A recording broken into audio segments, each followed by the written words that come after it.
Hey everyone, welcome back to Make It Happen Mondays, where we talk about sales, business, entrepreneurship, personal growth, mental health, and everything in between with guests who I truly respect and I think make a positive impact on the world around us. And boy, is this a timely conversation, especially for me. It's about real-time leadership with David Noble and Carol Kauffman. Now, both of these individuals are extremely accomplished coaches. David himself has more than 2 decades of global experience advising CEOs. And also, he was named by Thinkers 50 as one of the world's top coaches. And Carol, same thing. She's known internationally as a leader in the field of coaching. Marshall Goldsmith named her the #1 leadership coach, and Thinkers 50 ranked her among the top 8 coaches in the world. So we had this conversation, and as you all know, I use this kind of as an open therapy session for myself, because real-time leadership is real for me right now. There's a lot of challenges going in the marketplace of what's happening out there, and how leaders respond to it makes a difference. And so I'm always introspective about my leadership skills, and I used this as an opportunity to get some coaching myself. We went through how leaders react in times of change and all the 3 pillars of leadership that they get into, and how optimism could be a blind spot in many cases. We talk about willpower versus way power, which was really interesting. And then they have this very specific approach to really structure your thought process when going into critical times called MOVE, which is be mindful, generate options, validate your vantage point, and engage in effective change. So that formula right there is one that we can all use, because we're all leaders. This isn't just executives out there. We are all leaders in our own right, and we all face crises, whether it's in our personal lives or professional lives. So I hope you enjoy this conversation as much as I did and get as much value out of it as I did. Let's make it happen. What's happening, Make It Happen family? Big shout out to our partners today, Gong, Vidyard, and Chili Piper. Gong's data is more than valuable. It's cornerstone in any organization looking to collect the data that's going to tell them where they can improve and where they need to spend their time making changes. Vidyard makes it easy for people to use videos anywhere. No matter whether you're sending videos in email or on social media, posting them somewhere, or sending them in a DM, Vidyard has got you covered. Our friends at Chili Piper are so much fun to be around. They make it easy for people to get on your calendar. And every sales rep has got to have this function locked in. It's one of the most important things we can do as a seller. How can I get you on my calendar easily? Chili Piper can make that happen for you. Be sure that you're checking out all these great tools. And now let's pass it over to John to find out who's joining him today. See you soon, everybody. David and Carol, welcome to the show. Thank you so much for joining us today. Great to be here. Thanks, John. Yep. Yeah, and I'm actually excited that this is a very timely conversation. For everybody listening, we're going to be talking about leadership right now, and specifically leadership in challenging times, which for me right now is very relevant because I have found myself in this industry of SaaS and tech, and we've made quite a good living off of SaaS and tech over the past 10 years, and now SaaS and tech is starting to have some challenges. And, I went through COVID. And that was kind of some wartime stuff that we had to do to figure out how to get through it. And this is a little different for me personally, just because it's not necessarily we're all in type of thing. It's our industry, what we're doing. And so I would love to dive into, the new book is coming out again, coming up in February, right? Yes, February 21st. Right. It's perfect. And it's real-time leadership. So let's dive in. Well, first of all, let's get some background, right? So just to give some context here for each of you, so for the listeners, where you're coming from, kind of where you've studied and all that other stuff, and then what brought you to this point. So Carol, you want to kick us off with a little bit of background here? Sure. Well, one of the great things about our partnership is David and I come from completely different vectors. And what's amazing is when we work with people, they will also say, David said the same thing. And it comes from such a different world. So my world is I started out as a clinical psychologist, specialized in trauma, then went over to peak performance, and then to leadership coaching, really exclusively for the last 15 years.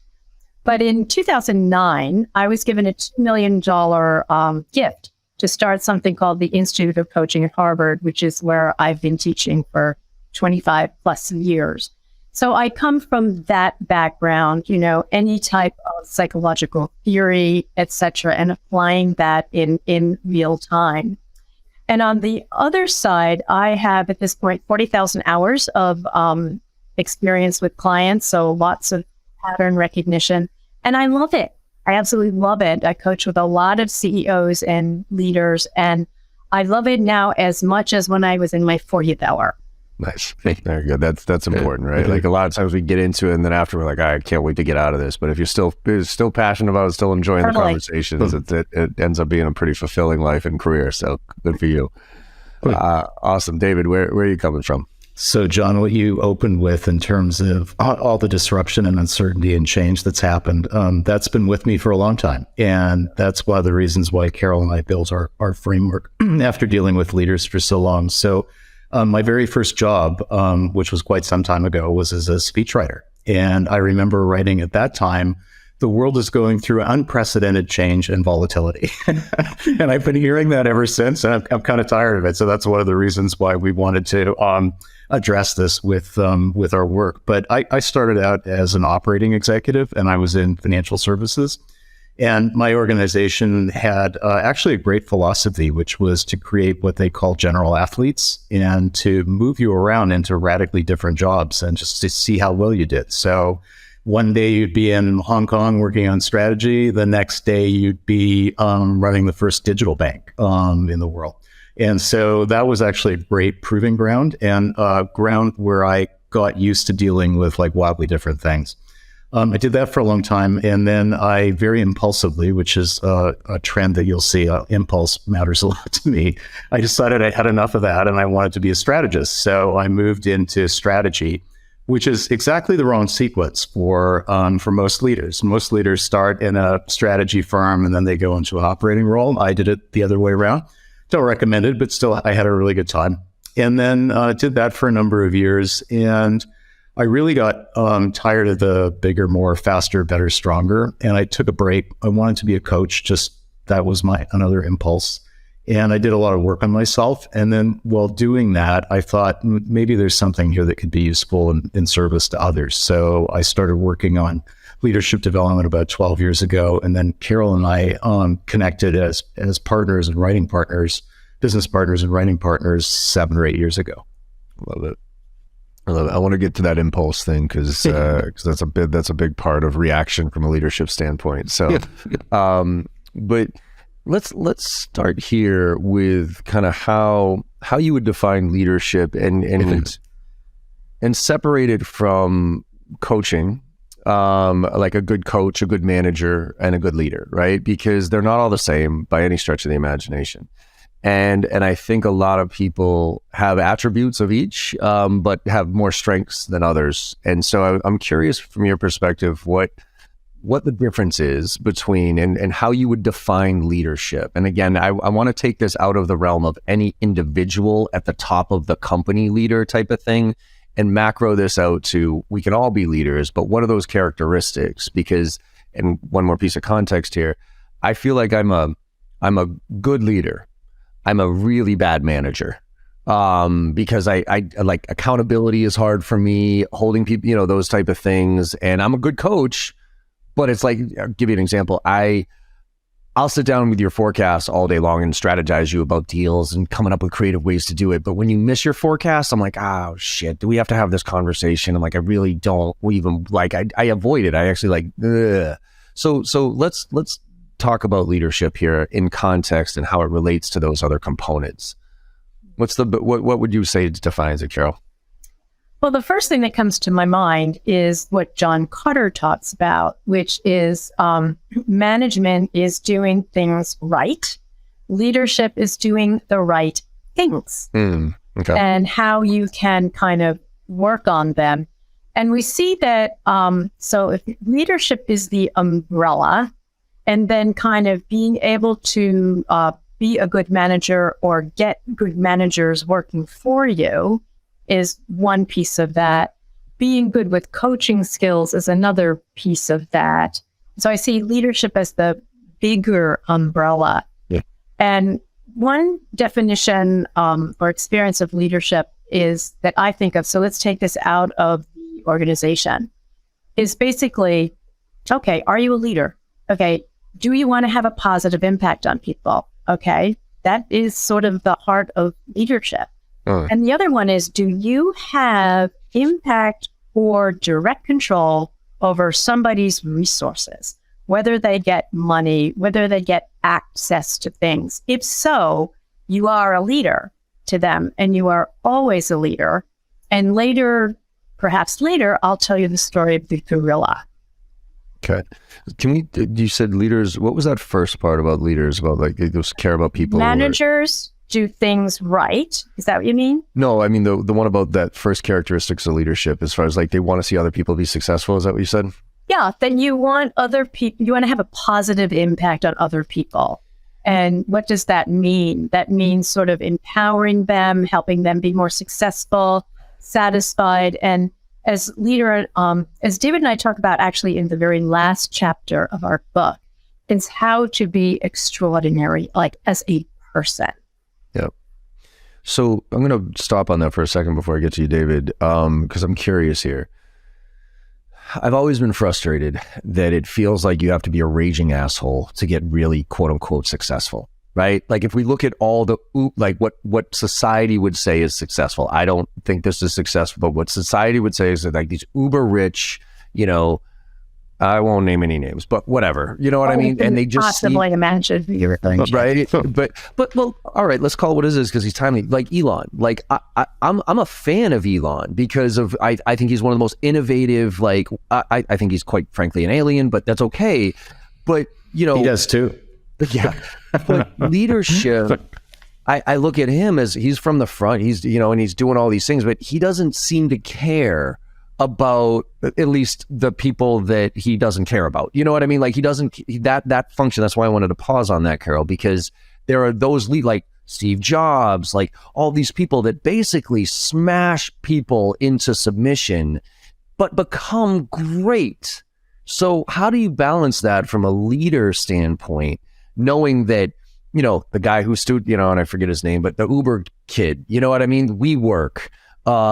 There's example after example after example of these people who, in my opinion, were insanely selfish, but yet rose to the highest levels of their profession. And yeah, some of them crashed down and it came, universe kind of came back to them and all. But can you help me reconcile that? Yes. Now, it just so happens that I have coached 2 C-level leaders of very significant companies who left Elon. And so I know a lot about what he was like on the inside. And, there's certain people where their business model and where they are just transcends everything. And they are brilliant, but they're lucky. Now, the other thing is, what is success? And success in different levels. So David may pick up on this, but we talk a lot about 3-dimensional leadership.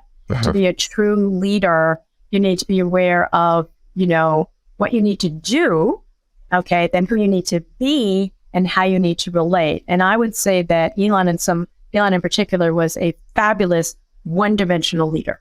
And even we don't talk about Bill Gates, but a friend of mine wrote a book on Bill. And he'd be there a number of times where Bill would just stand on his desk and scream at people. Yeah. Now, they did have other balancing factors in terms of the uniqueness of their vision and how really what it was that was exciting about what they did transcended who they were. And they were kind of, he put up with them. But now imagine if Musk or Steve Jobs was all of that and was self-aware and was aware how they related to people, I think they would have been much more successful than they even were. And certainly happier and more satisfied. What do you think on that, David? Because I might debate that a little bit, right? Because, that's why we're here. Yeah, because I look at it and I think that sometimes, for instance, I feel like I'm a pretty decent 3-dimensional leader. I try to be very empathetic, but a lot of times that gets in my way of making the hard decisions. You know what I mean? So if Elon was nice, would he have gone in there and fired half of Twitter and, you know what I mean? And done what, probably should have been done, even though he did it really horribly and in a really draconian way? Like, I don't know if he was really nice. So David, what do you think on, on that as far as that attribute, if you will? Because it just feels, quite frankly, it just feels like assholes win.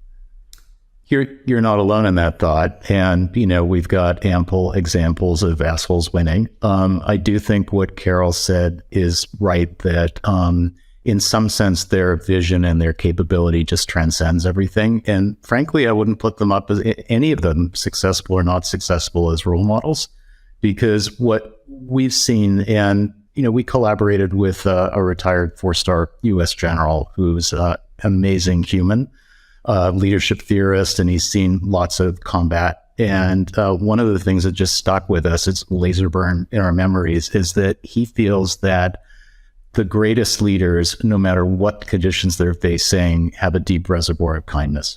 That's the thing that wins out eventually in the end. And I think this idea of 3-dimensional leadership it's being very clear on your goals and setting great goals. It's being very clear on who you want to be as a human and the things that you want to cultivate. Like, we all have an opportunity to grow, whether it's our listening skills, our perspective, our compassion, whatever it is, and then how we get better at relating to people. And if you got one person, there's many, many leaders who are not famous, who are results oriented, and they crush their people. And then there's other leaders who are wonderful, what we could call servant leaders, who believe in the potential and want to unlock everyone, but they really find it hard to hold them accountable. And then we know these great individual contributors who are subject matter experts, who really find it hard to relate to other humans in any kind of systematic way, right? So those are all 1D leaders. And you've got to have some kind of minimum content across all 3 dimensions, I think, to be successful. We've got so many examples of really great leaders that truly are 3-dimensional leaders. And of course, there are exceptions to every rule. Sure. But the other thing is, I've been working with a future Stephen Jobs, as it were. I mean, you run into these people, and they are of a different order. Yeah. I mean, there's those of us who are smart, but then there's other people who are just way out there. Yep. And it was fascinating because he was really headed in that direction. And so I remember one conversation where he's carrying on in that brilliant way. It's like, they don't understand this, and they don't understand that, they need to do this. And I just imagine him getting on top of the desk. To which I said to him, let's pause a moment. Okay, we want to make space, right? Let's pause a moment.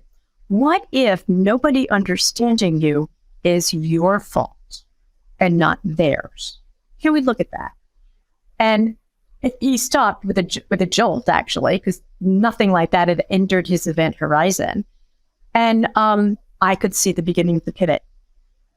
And I think that so for some of these people, if they'd had really good, people who cared about them and were happy confronting them early on in their careers, might have been useful, and they would have been even more successful. All that determination, but more self-responsibility and self-awareness. So how do you cultivate that within an organization? Because I remember when I was younger, and I was a leader, VP of sales at the ripe old age of 23 years old, which is a joke. But I had 6 or 7 reps reporting to me, and I would say to them, I need you to challenge me. I need you to push back, right? And this was me just being like ignorant, basically. Be like, come on, but because I am such a, I'm very opinionated, let's put it that way, right? And my opinions come across pretty strong. And obviously people who are not that opinionated tend to get scared by that approach in a lot of ways. And so I would always say, no, I want you to challenge me. I want you to disagree with me. I'm begging for you to, but they never would. So that's the wrong way to approach it. Like just saying, look, I want you to, I'm going to force you to, push me. Like that's not going to happen. That's bad leadership, because I'm coming and pushing down on that. So how do you cultivate with a personality, somebody like an Elon, and I'm not putting myself in his level in any way, shape, or form, but somebody like me who is a high D on the DISC scale, right? And I come in with and I come in very, very opinionated. But it's funny because as soon as somebody points out something that I'm wrong about, I'll be the first one to stop the conversation and be like, it's like I drive my wife crazy because we'll be arguing, and then all of a sudden she'll make a better point than me, and I'll be like, damn, you're right. Okay. And she'll be like, wait, want to argue? And I'm like, no, actually, you're right. Like, this is over, right? So how do you build that trust within the organization to feel confident that the people that you're leading can challenge you and can push you and ask those questions that you might not be seeing? How do you cultivate that type of environment? Well, a couple of things. I think one is, and Carol can speak at length about this, is there's a concept on psychological safety, which is how do you make people feel really comfortable and safe to bring themselves entirely to work and also to say what's on their mind and not fear any risk of blowback from that. So, that's a process. And having points of view and having conviction is a great thing. It's just that when you're relating to others, the ones who will relate best to you are into that, right? They're like, yeah, let's get into a rumble and let's really talk about this. But the problem is you're just leaving out potentially all these other opinions who are too quiet to speak up or maybe a little bit afraid. And so you're leaving stuff on the table. So you want to expand that set of information. So for us, it's, we would call it having agility around this interpersonal relationship. So it's being able to relate to others in the way they want and need to be related to. So you might have had a bunch of sales reps. A couple of them could engage with you in the way you want them to engage with you. And maybe a couple is more just to encourage them, right? It's like, hey, I got your back. I really believe in this stuff. I'm having trouble here. I need your thoughts around this. It's just different ways of engaging with different people based on what they need from you. How do you figure that out, though? Like, is this a test thing? Is this, do I need to take one of those personality tests to learn how to relate better to you than me? Is it an innate ability? Is there a structure to put in place to drive this? All of the above. So a couple of things come to my mind. First of all, is you've got to get that it is, in your leadership role, it is your responsibility to create high quality relationships. And that's not just about being nice. A lot of people at University of Michigan Business School look at high quality relationships at work and find that it increases performance dramatically. So if you're actually really interested in the bottom line for real, like, you will get this under your belt, because the people lead to profit, lead to performance, lead to, and it's a positive cycle. So what's one way to do that? Because John, you, Ian, David's much more elegant, actually. His head can be exploding and you can't tell. My head explodes and you can really tell. He's from Canada and you're from Boston, right? So yes, there you go. I'm Boston too. All right, let's have puppy. It is one of the things I do, and I do this all the time. So one of the questions we talk about in the 3 dimensions of leadership, one is, of course, what do you need to do? The other one is who do you need to be? And so there you are, there's your sales reps under new, they're not moving fast enough, and you're about to go, hey guys, who do I want to be right now? Who do I want to be right now? How do I need to relate now? Because what matters to me is that first dimension of change, but those things are going to get you there. So that's one thing, is just getting people equal profit. Learn that, man, or woman. The other thing, and this is something I have to do all the time, and everybody does, which is balance your brand. So, I mean, I've had first sessions with CEOs of companies that, are amazing. And I feel like, I don't fly around my own jet. And these guys, in the first time of meeting me, will thank me for meeting with them and say they're scared of me. And I'm like, really? Anyway, that's not how I see myself, but we have very powerful brands. So I balance my brand all the time, because people think, okay, she's been teaching at Harvard, she's gotten all these awards, she's #1 coach in the world. So what are they? They're afraid of me. And then no matter what I do, I sound like I know what I'm talking about. And David knows, and I don't. And so I have to say to them, so constantly I'm either being funny or really affirming them, but you got to know your brand and balance it, and then you can get psychological safety. Yeah, and I think the challenge is, I remember my sister, so I'll give you an example. My sister is 9 years older than me, and my parents were fantastic, but they never argued, ever. Okay. So one time my sister was in high school and my parents had a blowout, right? They just argued. And my sister was so devastated because she had never heard my parents really argue before. So let's balance the personal side of this high quality relationship you talk about, Carol, with the sometimes tough decisions you have to make. And I think that's like, because I really do, my entire career, I've cared not just about the employee, but the person, about their home life, like what they're doing, those type of things. But that puts you in a very difficult position as a leader when you have to make adjustments, when you have to make changes, when you, unfortunately, in some cases might have to let people go, that type of thing. Like, where's the line of that quality relationship, if you will, that sometimes might become too personal and therefore put you in a position where, you're now, you don't know how to act, because now if you act the way that from a business standpoint you need to do, that conflicts directly with the person you want to be.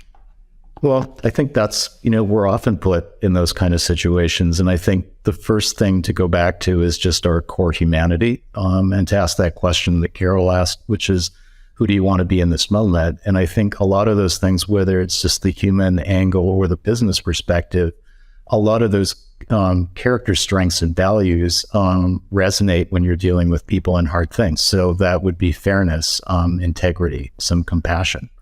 And then when you do have to have these tough conversations, like you're talking about really, really leaning in, but there's so many different ways to lean in.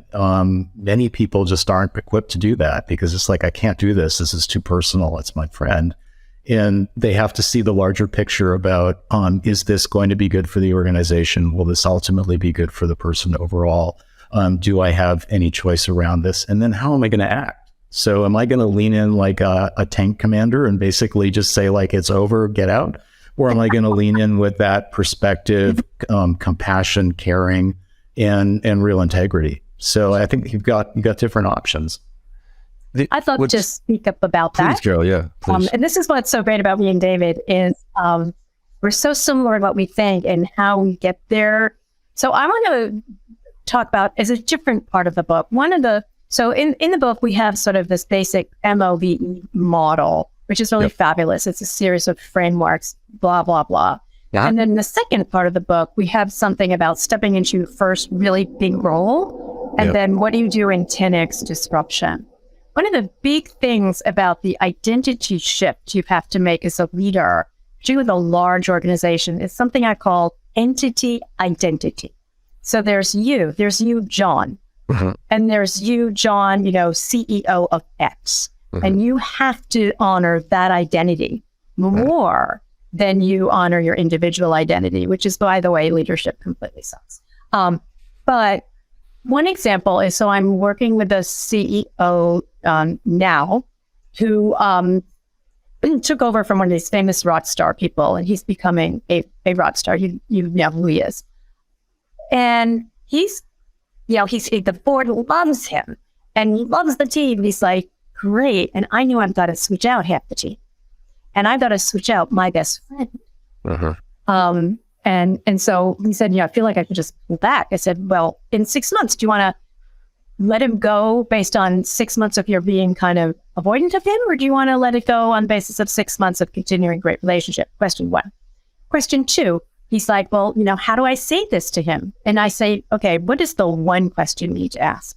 The one question you need to ask is this person's presence in the best interest of the company or not? That is entity thinking.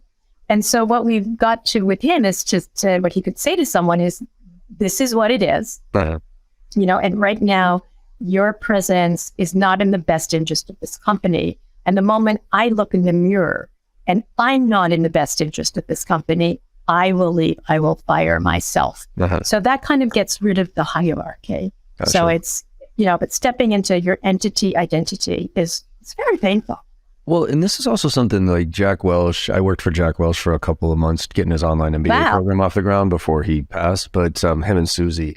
And it was interesting to me, he's got this top grading and that everybody always gave him shit for, right? Always, cutting the bottom 10%. But what people didn't understand was, and I had a conversation with him about this because I thought it was it was actually a far more humane way than the alternative, because his approach was, say you have somebody who's an average performer and you're just not willing to have the hard conversation with them, right? So every time they have a performance review, you give them a mediocre performance review. It's like, oh, you're doing good and you could be better, blah, blah, blah, blah.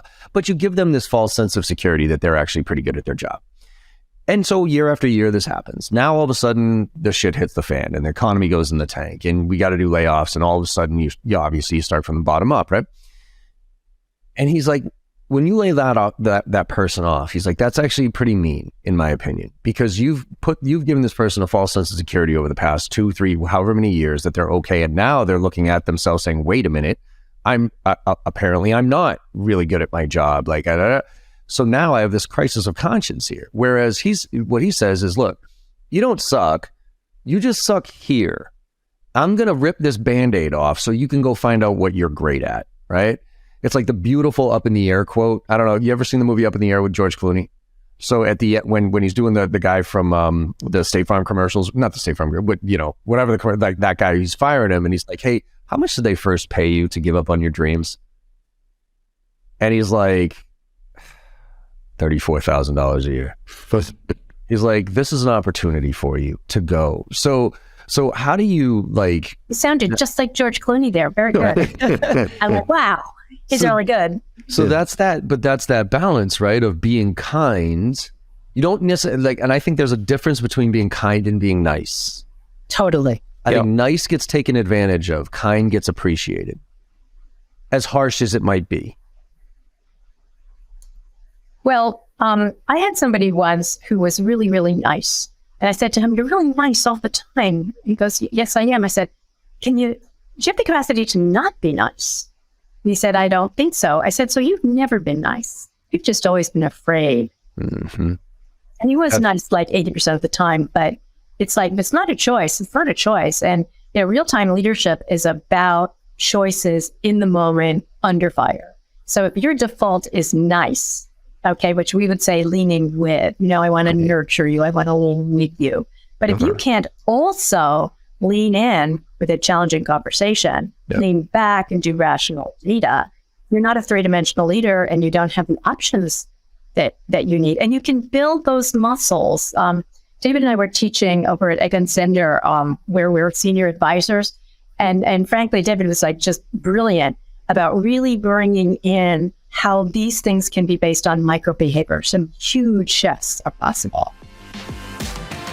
What's up, everybody? I know you're enjoying this conversation. John does a great job with genuine curiosity on these episodes, and our guests consistently bring the heat.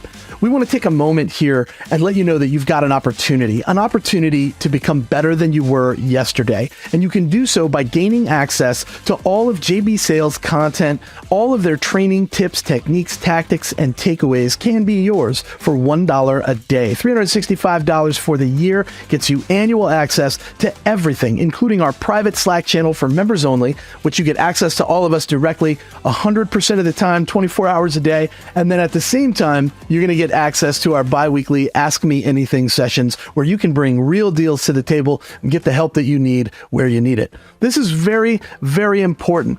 Sales reps that invest in themselves are often found at the tops of their leaderboards. Join us today and get the help you need to become the seller that you deserve to be. That URL, one more time, is joinjbsales.com. Let's get back to the show with JB and our guest for this week.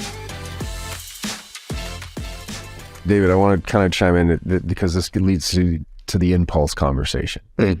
You are who you are, but look, some of us react in ways under stressful situations that isn't, sometimes it does uncover who a person really is in really stressful, and because they react in a way that like, oh, wait a minute, you were nice, but now you're a total raging asshole when things are getting tough. So I think you're actually a raging asshole now. You're not, to your point, Carol, you weren't being nice. You just were never having a hard conversation. You were boiling that all down, and now it's erupting because, now you're stressed out. So I think that's one of the biggest things I've seen from a leadership standpoint is reaction, is how somebody reacts in the moment. Example, when COVID hit for us, 90% of our revenue disappeared overnight. I mean, 90%. All of our training was on-site training. We'd fly around. We had an APAC, EMEA, and US, and we literally watched the dominoes fall. And I watched money go, see you later. Even contracts we had signed, they were not going to get paid because we weren't going to do that training. And there was panic, you know what I mean? But I wish I had almost, documented and recorded our reaction from a leadership standpoint, because we basically just said, all right, like, what do we do here? Like, that ship has sailed. What do we have to offer now? Like, what can we figure out? How can we go to market and help this community that's getting crushed right now, but also find some way of making some money so we can retain everybody's employment? Because that became my goal. It stopped being, I want to hit a revenue number, and it started being, I want to make sure that everybody on my team actually can pay their bills and stay employed. So, and even we can micro this down into like short-term stressful things. You know what I mean? Where you react to somebody who asks you a question or whatever it is, and it's like, how can I not react? How can I not be impulsive, David? And I'm going to come to you because you've said you've been impulsive in your career at making these decisions. Yes. But I think a lot of times that gut, which is what a lot of leaders use to get to where they are, isn't always the right thing to use from a reaction standpoint in the moment. Yeah, absolutely. Well, let's take the business side first, and then let's take the more emotional reaction second. So from a business perspective, what we found is that leaders tend to rely on their pattern recognition, and they build that pattern recognition up over a number of years. So when they see things like A happening and then they see B happening, they kind of reflex and instinctively know that C is the right answer. So that all works well day to day. But you're not actually getting any better as a leader when you're relying on your reflexes. You're just relying on your reflexes. And then it's not helpful at all when we see something wild and disruptive come up, like COVID or the resurgence of inflation or supply chain problems or changing nature of work or whatever. So the first thing that we would say you need to do is like recognize reality for what it is and not what you hope or fear it would be. Because a lot of people, instead of doing what you did, which was to kind of pivot in the moment and see that reality had changed and try and make the most of it, would be to just keep playing their old playbook because it's going to soothe their anxiety. It's like, well, I better still keep trying to get that new conference scheduled, right? So that's the first thing, seeing your vantage point in a new way. And then really figuring out like, how do you get ahead of this? And you get ahead of it by doing a bunch of stuff that we've been looking at, which is that 3 dimensions of leadership, like being very clear on what your goals are now. And then really importantly, when you're in disruptive environments is a lot of leaders, not everybody, but a lot of leaders figure out a way to win, right? Here's my goal. I've got a path forward to win. A few leaders, particularly if it's mission critical, if there's lives at stake or FDA approvals or whatever, you got a backup plan. But today, because there's so many obstacles and curveballs that can be thrown at you, you need backups to your backups. So you need so many different ways to win. And the more ways you have to win, the more successful you're likely to be. So there's a lot of stuff that we do about thinking through this stuff in advance or in the moment. So you've got all these different pathways to kind of react to that. I'd like to pipe up on something. Yeah, sure. 2 of the best chapters in our book, and I will say they're the best chapters in the book. Actually, David wrote them completely. I edited, but you could use this and this. They're really, really, really good. So anyone here who is in fact facing disruption or wants to create disruption, to read the 2 chapters on 10X leadership. And David's created something called Operating in the Tails. David, I don't know if you want to say a minute about that, because that's like one of the highlights of the book, in my opinion. Yeah, I mean, it's around this idea of creating more options for yourself. So when we look at things like we got a big goal, it might be a revenue goal, it might be a profit goal, it might be a customer goal or whatever. We think that that's like a single point out in the future, but we all know there's a probability distribution around that. And sometimes it's going to be better in terms of the actual outcome and sometimes worse. So a few leaders will sort of look out and go like, well, here's a high case and here's a low case. But they actually don't do anything with that. It's just, they just kind of note it, but there's no plans for like, well, what happens if the conditions are in place for the high case to make the most of it? Well, what happens if conditions show up for the low case to kind of mitigate that? And almost nobody looks at the tails of the distribution, which is like, what's the thing that could kill me kind of on the left side of the probability distribution? Very, very low probability, but it could kill me. Yeah. And then what are things on the right side that could give me success beyond my wildest dreams, like 10x or 100x success? Spend time thinking about that, because that's also going to it might raise your sights in terms of how you want to play, what goals you want to set, but it's also going to make you think a little bit more about options or pathways to get there. Yeah, it's kind of the difference between smart goals and dumb goals. I don't know if you guys heard dumb goal thing, right? Like where it's like you blow out your like smart goals. Like Elon Musk is not a smart goal setter. You know what I mean? Right. Like going to Mars is not exactly smart, right? Realistic, that type of thing. But let's go back to this backup plan here, because I want to challenge you on this a little bit, because it relates to focus, right? I used to say, hey, make sure you have a plan B, right? Because if you plan it, but then there's the debate of, well, does that plan B distract from your plan A?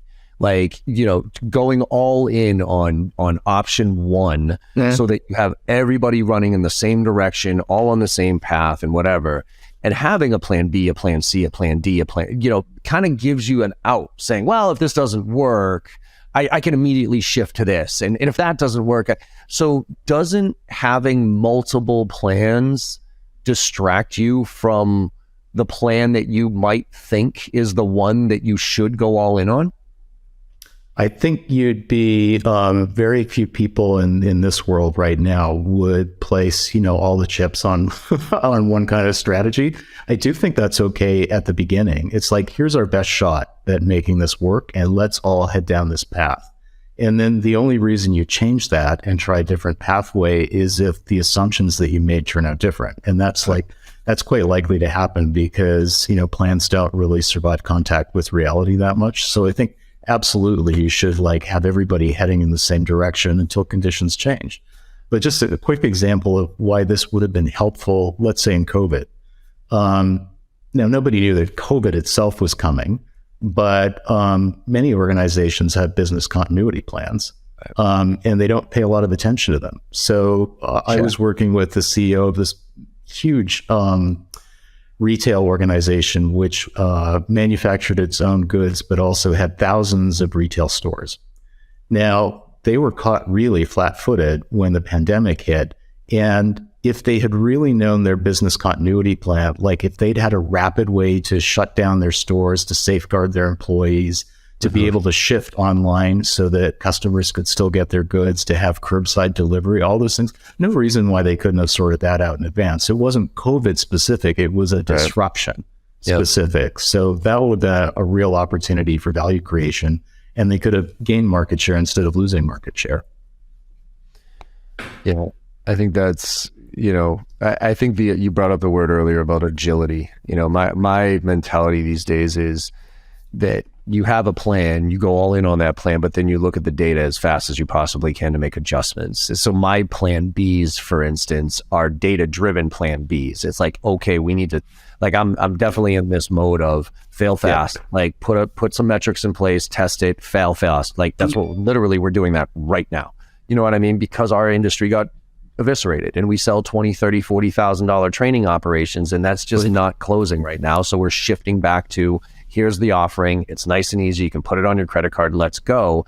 And I have, as of Monday, the entire company is going to be pushing in that direction. But then we're going to be looking at data and saying, okay, what are these meetings? How much are the conversion ratios and that type of stuff? And if those assumptions are off, we're going to have to pivot. But I don't have a necessarily plan B, C, and D in front of me. So is that a risk from your perspective based on what you've seen out there? I think you do have it, actually. I bet you do have a plan B, C, and D, because I bet you know exactly how you pivot if things don't show up. So maybe you're not articulating it, but I think it's there, John. Yeah, I think it's there. Fair. But there's something called willpower, but there's also way power. So it may not be that you spell it all out, but there's sort of 4 stances that you can take to any challenge, whether it's a business challenge, whether it is how do I grow myself challenge, or how do I relate better to my people challenge. Okay, so there's 4 stances, because we all have our reflexes. So the main reflexes are, fight, flight, freeze, and befriend.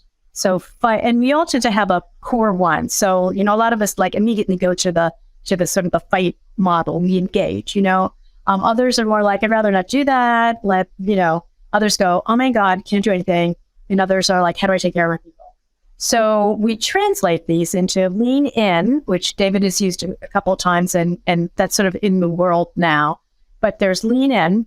But if you lean in too far, by the way, you fall over. So you have to also know how to lean back, which you just referred to without having our language for it, which is you're in an intense situation. You can lean in and truly engage. Again, as David said, like a rugby player or a ballerina. Or you can lean back, like, let's just look at the data here. What is actually, as you said, rational? What is the data telling us? And let's take that in. You can lean with, which is sort of people first and take care of those issues. Or the big one is, can I just have the discipline and fortitude to not lean at all and just pause and create the aha experience? Because aha is when your subconscious goes, bang, throws you an idea. But you can't do that if you don't give it space.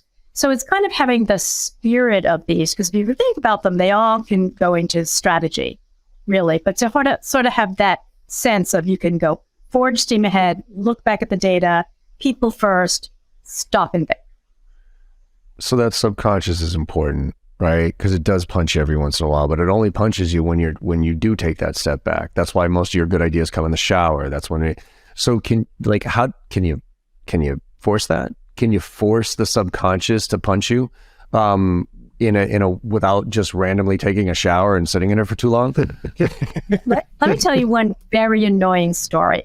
I'll give first a little bit of context. It's sort of like the Harry's window, but there's things that we know, things that we know, oh, I don't know that. Then there's the scary one, which is I don't even know that I don't know that. But then there's the really interesting window, which is things I know, but I don't realize I know that.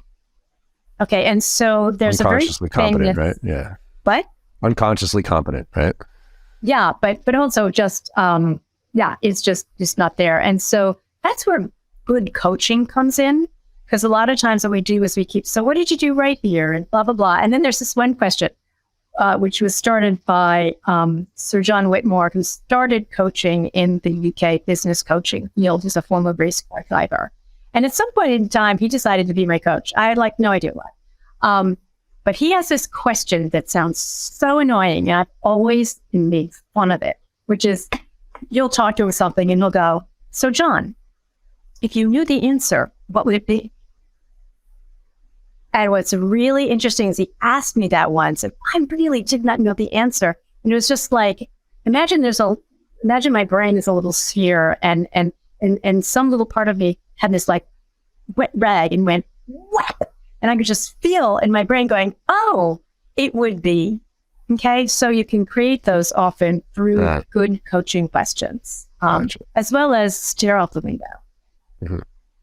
And give yourself time to breathe, right? I mean, I think that that's meditation. Those are things that most people find later in life that, okay, this is beneficial. This isn't me just taking a half an hour to calm down a little bit. This is actually getting my brain to move in a different direction. And quite frankly, I mean, and my audience knows this, it's one of the reasons I smoke weed. I mean, to be quite direct, it's because it shifts my brain into a different zone that allows me to open up and create, versus the day-to-day being hyper-focused on results and trying to get things done and that type of stuff. Like it's an actual shift for me. And in my opinion, it's a healthy shift, because a lot of my best ideas have come in a forced different mindset, if you will. Yeah, it's called state-dependent learning. So you enter in a different state. There's many different ways for that state. For example, listening to music. Yep.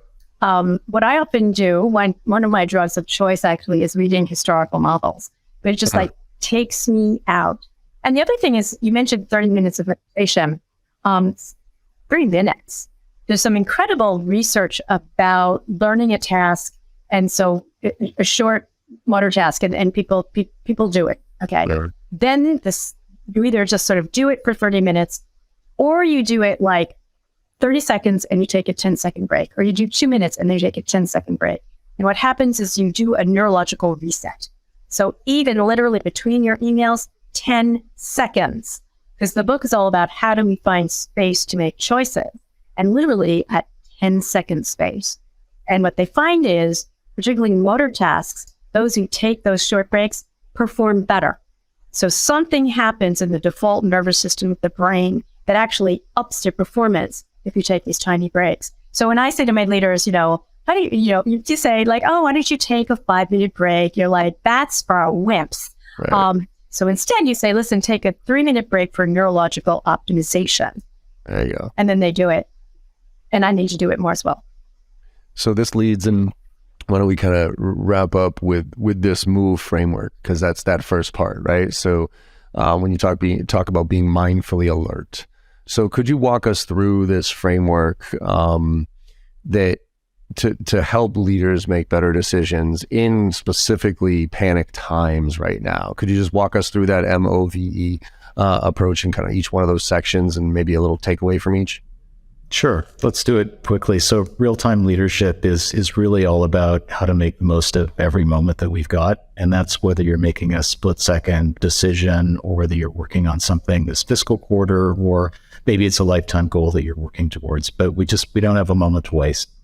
And so the way to create space for yourself to make the most of it, and the way to step into peak performance, is an acronym that we've called MOVE. So MOVE. So M stands for being mindfully alert. And it's mindfully alert to something. So it's, for us, the 3 dimensions of leadership. So it's being really crystal clear on what you want to get done. And that's easier said than done, because a lot of times we're actually heading off to goals that really aren't that important. So, what's the most important thing that we need to do?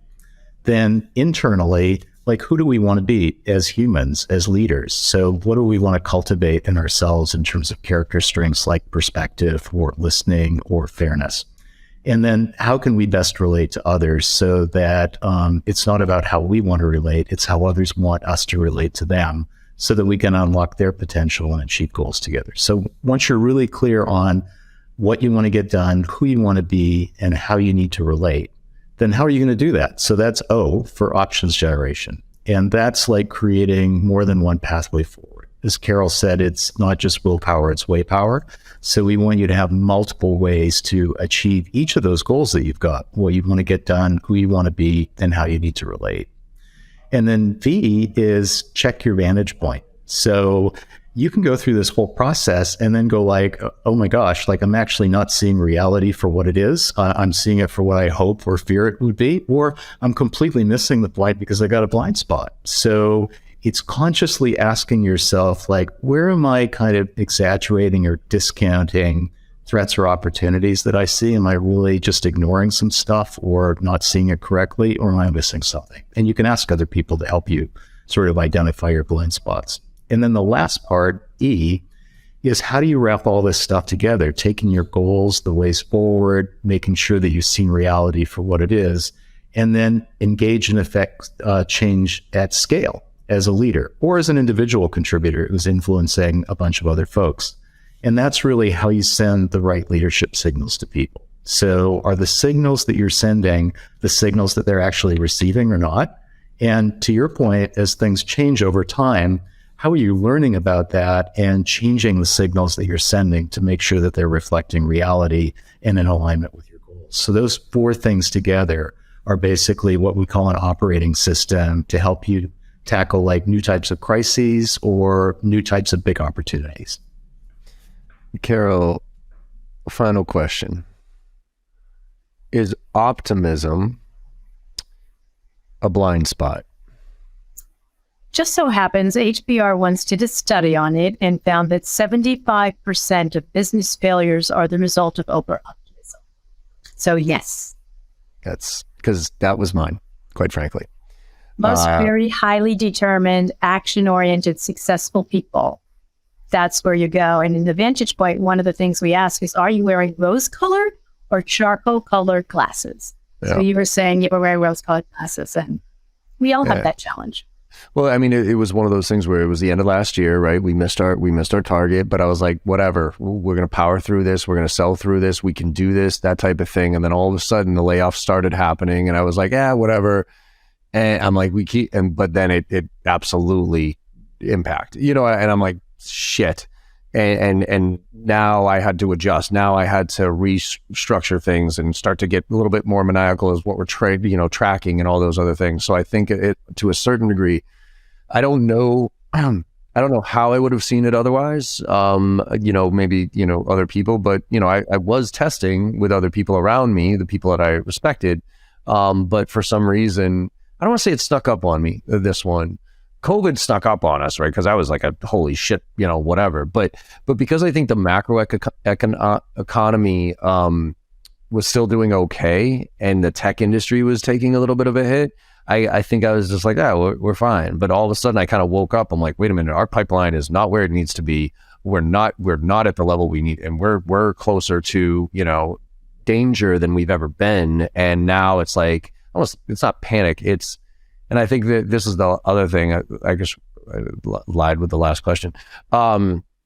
What's the difference between urgency and panic? Because I think there's a fine line. Self-regulation. Explain. Basically, if something that happens that's, there's an explosion, etc., there's a sense of, I need to do this. Panic is when your amygdala is hijacked and your ability to process information is taken away from you. And what is the antidote to that is something called what we think about as the 5 C's. How in a situation can you get yourself to calm, clear, curious, compassionate, and courageous. And I think our job as leaders, one thing I say is leaders need, particularly at the top of the house, Olympic levels of self-regulation. That's what you need, or they'd be in panic all the time. Yeah. I mean, I've definitely noticed, when I get that stressed or when I have so many things going on, that I tend to react sometimes in ways that I know I shouldn't, that I can regulate myself in normal times with, and I'm talking with customers, for instance. Like, I have this innate 3 strikes and you're out rule, and it's just, I've said it before, but it's truly embedded in me, where if you screw up once, whatever, we're going to have a conversation about it. If you screw up twice, okay. If you screw up 3 times, I tend to just figure move in a different direction. And so, like with a client, for instance, this happened literally, I'm running around, I'm doing trainings, I'm selling, I'm closing, I'm working with my reps, and a client who, I should have, first least path of resistance, money. He had money to spend and wanted me to spend it. We had negotiated. And, and I'm a little bit more flexible now than I obviously have been in a while from a negotiation standpoint. And I didn't drop the price, but I gave extra stuff. So I gave my time, I gave some licenses. And so that's strike 1, strike 2. And then we were right there at the end to close this thing. And he fires me off. Hey, can we get better payment terms? And I reacted like a child. I sent him a text. I was like, oh, in addition to the additional time, in addition to the additional resources, you know what I mean? And if I really looked at the email that he had sent, that what he was asking for was absolutely no problem. It actually benefited me because he was going to pay half earlier and half, at the same time. But I reacted because I was, I was on my phone and I'm, trying to catch an Uber and I'm trying to get prepared for this training. So I try not to react, but it's really hard in a moment when so many stimuli are coming at you and there's so many outside influences to take that step back and go through the 5 C's, figure out how you want to be as a person, how you want to interact with people. So is there like one final thing that you could say that like in times of chaos, that even if it's just, I'm a big sticky note person all over my desk, like, John, shut the fuck up, stop talking shit, whatever it is, like, and I have it visually there for me to remind myself. But is there something that you all do or coach people on doing to take that breath before they react? I think the fastest and easiest thing to do is to build your awareness of when you're in that kind of high stakes, high stress situation. So when you're in that, what you say and what you do is going to impact the outcome of that interaction. So set an intention. So it's like I'm going into a difficult conversation with someone, or I'm about to take a phone call and I've got 5 other things going on. I'm on red alert by that point in time that I've got to be really careful about what I say and do in that moment. So set your intention, try it. You will fail, but there will be a time where it's going to work. It'll be a flash of insight and you're going to keep practicing and it'll be much more who you are over time. And in one word, go ahead, Carol. Downshift. Yeah. Downshift. Yeah, I think that's. I mean, look, as soon as I sent that email, like my immediate email afterwards was like, "I'm really sorry. I'm like, I am moving way too fast right now. Why do you?" And I just asked the simple question of why do you want those payment terms? Like, is it because this or that? And he explained it. I was like, that makes sense. And that's actually to get back tactical. I think that's my technique, even though I forget it every once in a while. Is to just ask the question, right? We call it, in sales training, it's layering question. Well, tell me more about that. Could you give me an example of that type of thing? What that does is that automatically lets you calm down a little bit. And from a data standpoint, it's the number one way that the best reps handle objections. Like there's some data from Gong that they reference where they talk about what the best reps do versus what average reps do. And they say when given an objection from a client, best reps 54% of the time answer with a question, whereas average reps answer 31% of the time with a question. Average reps will jump right on the objection and say, "Oh, yeah," and that comes across as defensive. That, you know what I mean? Whereas the best reps, unless it's an obvious answer to whatever it is, they'll say, "Well, what do you mean by that? Give me an example of." And just that part alone, because usually the way the person rephrases whatever it is, that's the actual objection. And now you can actually listen and calm down a little bit before you react. So mine is just to pause and ask a question like, why is this important to you? Why does this matter? And I 80% of the time, I think I'm doing that right. That's a great point. That's self-regulation right there. And it's leading to a much better outcome. Awesome. Well, look, I thoroughly enjoyed this conversation. We could keep going, but in the interest of keeping this under the hour here for everybody else, talk to us a little bit about, you got the book coming out. Where can people find out more information about either one of you? And where do you want to send people here to learn more about this leadership? Again, real-time leadership, which is, I think, what a lot of people need to figure out right now, because it's not getting less weird. Let's put it that way. Like we are moving into a world where Pandora's box has been opened and all the variables are going to come at us faster than we've ever seen before. So talk to us a little bit about where you can find out more information about you. Thanks, John. Now, go ahead. No, go ahead. Say right now, if you Google real-time leadership, just Google real-time leadership, you will be able to get links to get the book and to pre-order the book. In hardback, we'll be eternally grateful. We'll give you our firstborn children or pets. Perfect. David, any direction you want to send people? We've also got a landing page for the book. So there's more information about us, our bios, how to get in touch with us. So that is www.rtl for Real-Time Leadership Institute, rtlinstitute.com. And you can get everything there, including a link to ordering the book as well. So we'd love it if people go there. Yes, indeed. Thank you, John. This has been great. Thank you, John. Thank you both for coming on. And just for people listening, it's David Noble, Noble, and Carol Kauffman, Kauffman. And again, the book is Real-Time Leadership. Google it, get it. It's coming out. Got to be a New York Times bestseller. Promise you this will help hopefully a little bit.